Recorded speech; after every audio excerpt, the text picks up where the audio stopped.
दसैँ पनि के अब भोलि आउने भागमा पुन्टीलाई बचाउन र इन्साफ दिनको लागि सुकुमाया आउँछ होला त, या त डन दिदी?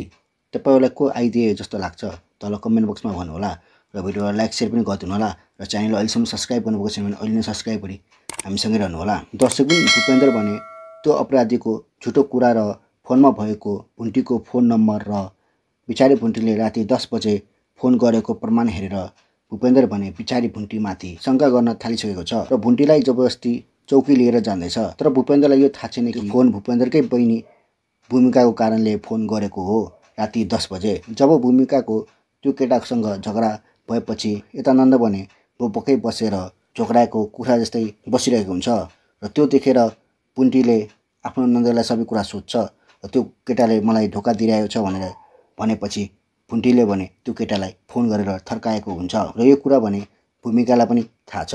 तर यो कुरा भूमिकाले भने आफ्नो दाइ भूपेन्द्रलाई भनेका छैनन् र बिचारी भुन्टीले पनि यो कुरा बिर्सिसकेका छन् चारैतिरको तनावले गर्दा। र यही कुरालाई लिएर बिचारी भुन्टीलाई उसको श्रीमान भूपेन्द्र, देवर र नन्द मिलेर जबरजस्ती पुलिस चौकी लिएर गएपछि यता भूमिकालाई बलात्कार गर्ने अपराधीले भने सबै दोष बिचारी भुन्टीमाथि लगाएका छन् कि मलाई तिम्रै बुढीले तिम्रो बहिनीसँग मायाको नाटक गरी बलात्कार गरिदिनु भनेर लगाएकी थिइन्, त्यही भएर मैले यो सबै गरेको हो र मसँग सबुत पनि छ। त्यो सबुत मेरो मोबाइलमा छ। तिम्रो बुढीले मलाई राति 10 बजे दुईचोटि फोन गरेर यो सबै गर्न लगाएको हो भनेर सारा सबुत भने भूपेन्द्र र भूपेन्द्रको भाइलाई देखाएका छन् र त्यही सबुत देखेर भूपेन्द्रले भने पुन्टीलाई जबरजस्ती चौकी लिएर जाँदैछ। तर भूपेन्द्रलाई यो थाहा छैन कि त्यो फोन भुन्टीले भने नन्दलाई धोका दियो भनेर फोन गरेर थर्काएको थियो। त्यो कुरा पनि बिचारी भुन्टीले बिर्सिसकेकी छिन् चारैतिरको तनावले गर्दा।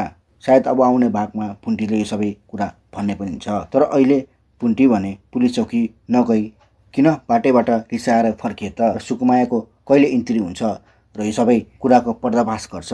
र यदि तपाईँहरू पनि जसरी भुन्टीले आफ्नो नन्द भूमिकाको कानको जाली फुट्ने गरी हानेको थियो त्यसरी नै गरी जेलमा भएको अपराधीको पनि कानको जाली फुट्ने गरी हानेर सबै सत्य कुरा बाहिर निकाली बोल्ने अवस्थामा लिएर आउनुपर्छ भन्ने जतिले भिडियोलाई एक लाइक र च्यानललाई सब्सक्राइब गरी तल कमेन्ट बक्समा भुन्टी भनेर लेख्नुहोला।